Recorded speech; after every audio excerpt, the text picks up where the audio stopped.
Now we're headed into our final concluding session for the day. For this session, I would like to invite to the stage Mr. Satish Ranchhod, Ms. Jo Pennychuck, Mr. Jonathan Manuel. Please welcome Mr. Satish Ranchhod, Senior Economist at Westpac, INZBC Strategic Partner. Mr. Ranchhod has been with Westpac since October 2014, where his work has focused on inflation and developments in New Zealand's labour market. Satish has also served as an advisor to the Reserve Bank of New Zealand. Satish is also an economic researcher who led the Reserve Bank's analysis of the economic effects of the Canterbury earthquakes and its analysis of the global economy during the financial crisis. Today at the summit, he will share his macroeconomic view and insights into the India-New Zealand trade relations with a focus on the tourism and aviation sector. Please welcome Mr. Satish Ranchhod, and could I also request the rest of the speakers to join us, Ms. Jo Pennychuck and Mr. Jonathan Manuel. And could I also invite Mr. Kanwaljit Bakshi to join us on the stage.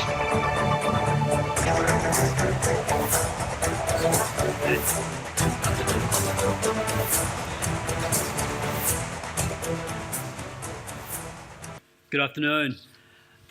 I'm Satish Ranchhod from Westpac's economics team, and it is my pleasure to speak to you on behalf of Westpac today on economic conditions here in New Zealand and our growing trade linkages with the Indian economy.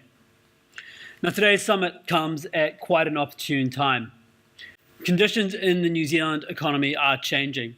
The factors that supported our economy in recent years are moving into new phases.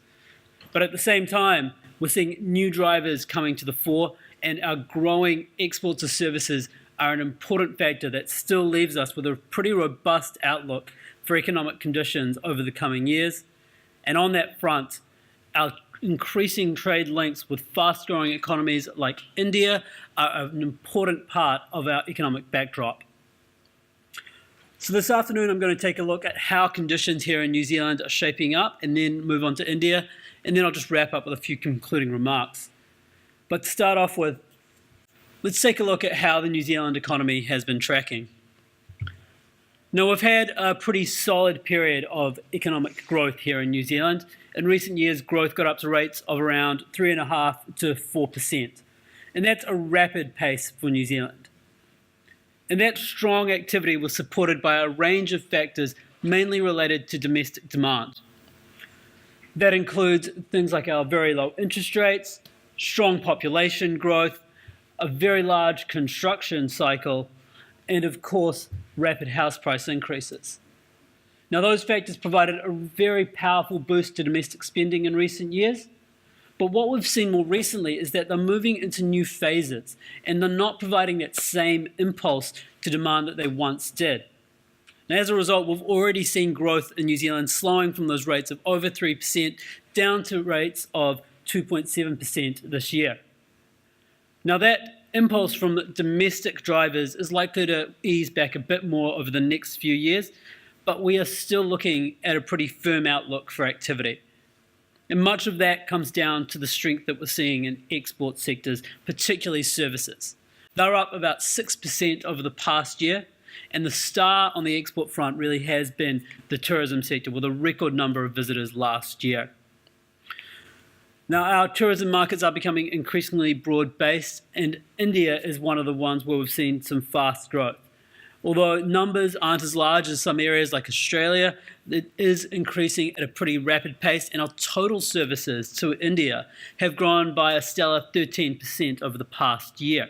And that's not just tourism, it's education and other services as well. It means India is quite unusual for our trading partners. They take more of our services than our goods. Now, we're quite optimistic on how the outlook for India-New Zealand trade is going to evolve over the next few years.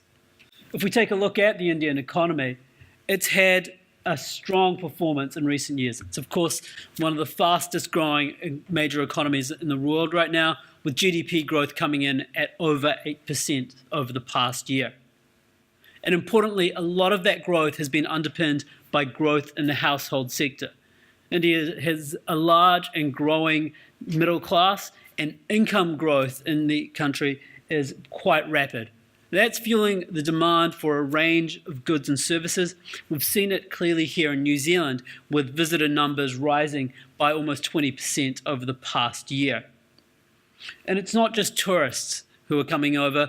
We've also seen some strong growth in areas like education, with India a key growth market for that sector. And more generally, with that strong growth in incomes in India, the demand for our goods exports is growing as well, and that's vital for our transport sector. Now, we remain very optimistic on the outlook for India over the next few years. We expect that the overall economy and, importantly, consumer spending are going to be growing at rates of over 7%. That bodes very well for our exports to India. Now, coming back to the outlook for the tourism sector and trade more generally, we do see a few challenges with not just India, but with other markets. One of those is costs. New Zealand is a long way away from most economies and very far away from India, and some of those increases that we're seeing now, particularly around transport, are likely to be a bit of a dampener over the coming year, potentially potentially weighing on tourist numbers, more likely to crimp the spending power of those tourists who do come into the country. One of the other challenges we're facing are changes in government policy that are going to affect our export education sector. There is a tightening up on the pathways from education through to permanent residency now. We've already seen that flowing through into reduced interest from particular markets. It's likely to have a more important effect over the next few years, and as was mentioned in the panel discussion, some of those people coming over in the export education sector as students also form an important part of our labour force, particularly servicing markets like tourism. The other change, and it was again mentioned in the panel discussion, that many industries, including tourism, is going to have to tackle with are structural changes related to information technology. That's affecting communications and promotions, also distribution networks. And those are things like more increased use of information technology for distribution rather than traditional channels. Of course, the big one we've seen is things like Airbnb, but this is a pervasive force through the economy. It's going to be a major challenge for many providers. Now, while there are those challenges out there, we are quite upbeat on the outlook for our trade with India, particularly in the tourism space. As I mentioned before, India's got a strong growth outlook. Here in New Zealand, we think we're quite well positioned to support strong growth in tourism, particularly from India. Our clean green offerings well received, and we also provide experiences, which is an increasingly attractive option for international tourists. On top of that, we are seeing increased capacity in tourism infrastructure, particularly hotels. Put all that together, and in New Zealand looks like it's well positioned to ride out the coming cycle with support from the tourism industry, and importantly, we're expecting to see some growing and increasingly important trade linkages with the Indian economy. Thank you very much.